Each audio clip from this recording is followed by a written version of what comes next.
Hello friends, নমস্কার। আপনাকে স্বাগত করছি আমার এই ইউট্ୟୁବ୍ ଚ୍ୟାନେଲରେ।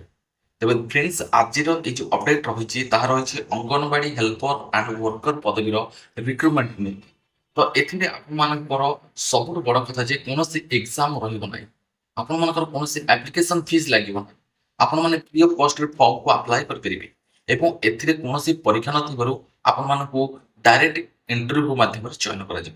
ଗଭର୍ଣ୍ଣମେଣ୍ଟ ଚାକିରି ରହିଛି ଫ୍ରେଣ୍ଡସ୍, ଆପଣମାନଙ୍କର ସାଲାରୀ ବହୁତ ବଢ଼ିଆ ରହିଛି।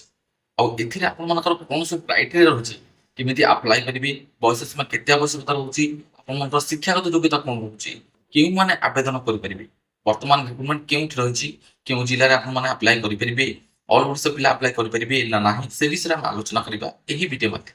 ତେବେ ନିହାତି ରୂପେ ଭିଡ଼ିଓଟିକୁ ଶେଷ ଯାଏଁ ଦେଖିବେ, ଯାହାଦ୍ୱାରା କି ଫୁଲ୍ ଇନଫର୍ମେସନ୍ ଆପଣମାନେ ପାଇପାରିବେ ଏବଂ ଫର୍ମକୁ ଆପ୍ଲାଏ ବି କରିପାରିବେ।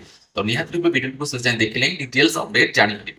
ভিডিওটি ভাল লাগলে ভিডিওটি লাইক টিকে করিবে, সাংসাথীଙ୍କ ସହିତ ସେୟାର କରିବାକୁ ଜମା ରଖିବେନି। ଚ୍ୟାନେଲ ପ୍ରଥମ ଥର କରି ଭିଜିଟ୍ କରିଥିଲେ ଚ୍ୟାନେଲକୁ ସବସ୍କ୍ରାଇବ କରିନେବେ। ତେବେ ଚାଲନ୍ତୁ ଡିଟେଲ୍ସରେ ଜାଣିବା anganwadi helper and worker post recruitment ନେଇକି ଯେଉଁ ଆସିଛି ପୋଷ୍ଟ ତା ବିଷୟରେ ଡିଟେଲ୍ସ ବିବରଣୀ। ଏବେ ଦେଖନ୍ତୁ ଫ୍ରେଣ୍ଡସ୍, ଆପଣମାନଙ୍କର WCT ଓଡ଼ିଶା ଅଙ୍ଗନବାଡ଼ି ହେଲ୍ପର ଯେଉଁ ରିକ୍ରୁଟମେଣ୍ଟ ରହୁଛି 2026 ତରଫରୁ, ଏହା ଜିଲ୍ଲା ଭିତ୍ତିକ ରହୁଛି। ପ୍ରାୟ ସବୁ ଜିଲ୍ଲାରେ ଆପଣମାନଙ୍କର ଗୋଟେ ପରେ ଗୋଟେ ନିଯୁକ୍ତି ବାହାରିବାରେ ଲାଗିଛି ଏଇ ଅଙ୍ଗନବାଡ଼ି ହେଲ୍ପର ପୋଷ୍ଟ ଲାଗି। ଏଥିରେ ସର୍ବନିମ୍ନ ଯୋଗ୍ୟତା ମୁଁ ଆପଣମାନଙ୍କୁ କହି ରଖୁଛି, 10ମ ପାସ୍ ରଖାଯାଇଛି। କେତେକ ଜିଲ୍ଲାରେ +2 ପାସ୍ ମଧ୍ୟ ରଖାଯାଇଛି। ସମସ୍ତଙ୍କ ପାଇଁ ଆପଣମାନଙ୍କର ବୟସ ସୀମା ଏଠି 18 ବର୍ଷରୁ 35 ବର୍ଷ ରଖାଯାଇଛି। ସରକାରୀ ନିୟମ ଅନୁସାରେ ଆପଣମାନଙ୍କର ବୟସରେ ମଧ୍ୟ ରିହାତି ରହିଛି। ଯଦି ଆପଣମାନେ SC ST OBC କ୍ୟାଟେଗୋରୀ ହୋଇଥିବେ ତାହେଲେ ଆପଣମାନଙ୍କୁ ଏଠି ମଧ୍ୟ ଏଜ୍ ରିଲାକ୍ସେସନ ମିଳିପାରୁଛି। ତେବେ ଏଇ ଯୋଉ ପୋଷ୍ଟ ଆସୁଛି ଭିନ୍ନ ଭିନ୍ନ ଜିଲ୍ଲାରେ ଭିନ୍ନ ଭିନ୍ନ ପୋଷ୍ଟ ରହିଛି। ଆପଣମାନଙ୍କର କୋଉ ଜିଲ୍ଲାରେ 5ଟି ପୋଷ୍ଟ ରହିଛି, କୋଉ ଜିଲ୍ଲାରେ 10ଟି ପୋଷ୍ଟ ରହିଛି, କୋଉ ଜିଲ୍ଲାରେ 15ଟି ପୋଷ୍ଟ ମଧ୍ୟ ରହିଛି। ଭ୍ୟାକେନ୍ସିକୁ ନେଇକି ଆପଣମାନଙ୍କର ପୋଷ୍ଟ ଆସିଛି। ତେବେ ବେସିକାଲି ମୁଁ ଆପଣମାନଙ୍କୁ ଡିଟେଲରେ ଜଣେଇ ରଖୁଛି ଯେ ଆପଣମାନଙ୍କର ଯୋଉ ଅର୍ଗାନାଇଜେସନ ରହୁଛି WCT ଓଡ଼ିଶା ତରଫରୁ এই অঙ্গনবাড়ি হেল্পর পোস্টর ভ্যাকেন্সি ଦେଖିବାକୁ ମିଳୁଛି। ଏଥିରେ ଆପଣମାନଙ୍କର ଓଡ଼ିଶାରେ ହିଁ ନିଯୁକ୍ତି ରହିବ। ଭିନ୍ନ ଭିନ୍ନ ଜିଲ୍ଲାରେ ଆପଣମାନେ ନିଯୁକ୍ତି ପାଇପାରିବେ। ଆପ୍ଲିକେସନ ମୋଡ୍ ଏଠି ଅନଲାଇନ ପ୍ରୋସେସ ରହୁଛି। ଅନଲାଇନ ମାଧ୍ୟମରେ ଆପଣମାନେ ଫର୍ମକୁ ଆପ୍ଲାଏ କରିପାରିବେ। ଅଫିସିଆଲି ୱେବସାଇଟ ମାଧ୍ୟମରେ ହିଁ ଆପଣମାନେ ଆବେଦନ କରିପାରିବେ।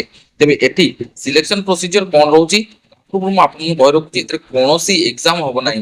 ନୋ ଏକ୍ସାମ, ଠିକ ଅଛି, ନୋ ଏକ୍ସାମ। ଆପଣମାନଙ୍କର ଏଠି ନୋ ଏକ୍ସାମ, ତା ସହିତ ନୋ ଏକ୍ସାମ ଫିସ୍ ଆପଣମାନଙ୍କର କିଛି ଲାଗିବ ନାହିଁ। ଆପଣମାନେ ଫ୍ରି ଅଫ୍ କଷ୍ଟରେ ଆପ୍ଲାଏ କରିପାରିବେ, ବିନା ଏକ୍ସାମରେ ଏହାକୁ କ୍ଲିୟର ବି କରିପାରିବେ। ଏଠି ଆପଣମାନଙ୍କର 10th କିମ୍ବା +2 ର ମାର୍କସିଟ୍ ଅନୁସାରେ ଆପଣଙ୍କର ମେରିଟ୍ ଲିଷ୍ଟ ଜାରି ହେବ। ତାପରେ ଆପଣମାନଙ୍କର ସାର୍ଟିଫିକେଟ ଡକୁମେଣ୍ଟ ଭେରିଫିକେସନ ରହିବ। ଫାଇନାଲ ସିଲେକ୍ସନ ହେଲା ପରେ ଆପଣମାନଙ୍କୁ ଏଠି ନିଯୁକ୍ତି ଦିଆଯିବ। ତେବେ ନିଯୁକ୍ତିରେ ଆପଣମାନଙ୍କର ବହୁତ ଭଲ ସାଲାରୀ ରହିଛି, ଯାହାକୁ ଆପଣମାନେ ଅଫିସିଆଲ ନୋଟିଫିକେସନ ଚେକ୍ କରିପାରିବେ। ଭିନ୍ନ ଭିନ୍ନ ଜିଲ୍ଲାରେ ସାଲାରୀ ମ୍ୟାଟର କରୁଛି। ଏଠି ଆପଣମାନଙ୍କର ଯୋଉ ଡକୁମେଣ୍ଟ ଭେରିଫିକେସନ ରହିବ, ଏ ଡକୁମେଣ୍ଟ କ'ଣ କ'ଣ ସବୁ ରହିବ ଏଠି ମେନସନ ମୁଁ କରିଛି। ତେବେ ଦେଖନ୍ତୁ 10th ମାର୍କସିଟ୍ ସାର୍ଟିଫିକେଟ ଏବଂ +2 ମାର୍କସିଟ୍ ମଧ୍ୟ ସାର୍ଟିଫିକେଟ ଆବଶ୍ୟକତା ଆପଣମାନଙ୍କର ପଡ଼ିବ।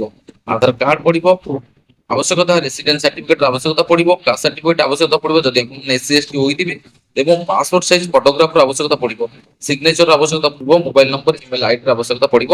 ଏବଂ ଏଇ ସବୁ ଫର୍ମ ପକେଇଲା ବେଳେ ଆପଣଙ୍କର ଏଇ ସବୁ ଡକୁମେଣ୍ଟ ନିହାତି ଆବଶ୍ୟକତା ପଡ଼ିବ ଏବଂ ଡକୁମେଣ୍ଟ ଭେରିଫିକେସନ ମଧ୍ୟ ଏଇ ଡକୁମେଣ୍ଟ ଗୁଡ଼ିକ କରାଯିବ। ତେବେ ନିହାତି ରୂପେ ଯଦି ଆପଣମାନେ ଏହି ଫର୍ମକୁ ଆବେଦନ କରିବାକୁ ଚାହୁଁଛନ୍ତି ତାହେଲେ ମୁଁ ଆପଣମାନଙ୍କୁ କହି ରଖିବି, ଭିଡ଼ିଓର ଡିସ୍କ୍ରିପସନରେ ଆମ ଟେଲିଗ୍ରାମ ଚ୍ୟାନେଲର ଲିଙ୍କ ରହିଛି, ଯୋଉଠି କ୍ଲିକ୍ କରିକି ଆପଣମାନେ ଆମ ଟେଲିଗ୍ରାମରେ ଜଏନ୍ କରିବେ। ଟେଲିଗ୍ରାମରେ ଜଏନ୍ କରିସାରିଲା ପରେ ମୁଁ ସେଠି ନୋଟିଫିକେସନର ଲିଙ୍କ ସବୁ ସେୟାର କରିଦେଇଛି। ଯୋଉ ଯୋଉ ଜିଲ୍ଲାରେ ଆପଣମାନଙ୍କର ଏ ସବୁ ଅପଡେଟ୍ ଆସିଛି, ଡକୁମେଣ୍ଟ ଆସିଛି, ତାକୁ ମୁଁ ଆପଣମାନଙ୍କ ପାଇଁ ସେୟାର କରିଦେଇଛି। ତେଣୁକରି ଆପଣମାନେ କ'ଣ କରନ୍ତୁ, ମୋ ଟେଲିଗ୍ରାମରେ ଜଏନ୍ କରନ୍ତୁ। ଟେଲିଗ୍ରାମରେ ଜଏନ୍ କରିକି ସେ ନୋଟିଫିକେସନ ଗୁଡ଼ିକ ଡାଉନଲୋଡ କରନ୍ତୁ। ଯୋଉଠି ଯୋଉଠି ଆପଣମାନଙ୍କର ରିକ୍ରୁଟମେଣ୍ଟ ଆସିଛି ସେଇ ଜାଗାରେ ଆପଣମାନେ ଫର୍ମକୁ ଆପ୍ଲାଏ କରିଦିଅନ୍ତୁ। ତେବେ ଏହା ବିଷୟରେ ଆପଣମାନଙ୍କର ଯଦି କୌଣସି ଅଧିକ ଜାନକାରୀ ଚାହି ଆପଣମାନେ କ'ଣ କରିବେ, ମତେ ମେସେଜ କରନ୍ତୁ, ନହେଲେ କମେଣ୍ଟ ସେକ୍ସନରେ କମେଣ୍ଟ କରନ୍ତୁ, ଯାହାଦ୍ୱାରା କି ମୁଁ ଆପଣମାନଙ୍କୁ ଡିଟେଲ ହେଲ୍ପ କରିପାରିବି।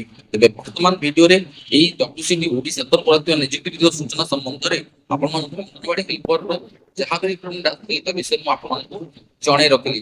ତେଣୁକରି ଆପଣମାନେ ଭିଡ଼ିଓଟିକୁ ଭଲ ପାଇବା ସହିତ ଗୋଟେ ଲାଇକ୍ କରିବେ, ସାଙ୍ଗସାଥିଙ୍କ ସହିତ ସେୟାର କରିବାକୁ ଜମା ରଖିବେ ନାହିଁ। ଚ୍ୟାନେଲକୁ ପ୍ରଥମ ଥର ଭିଜିଟ୍ କଲେ ଚ୍ୟାନେଲକୁ ସବସ୍କ୍ରାଇବ କରିବେ। ଏଇଭଳି latest update time to time ମାନେ ପାଇପାରିବେ। ପୁଣି ଦେଖା ହେବା ନେକ୍ସଟ ଅପଡେଟରେ। ସେ ପର୍ଯ୍ୟନ୍ତ ବିଦାୟ। ଜୟ ଜଗନ୍ନାଥ।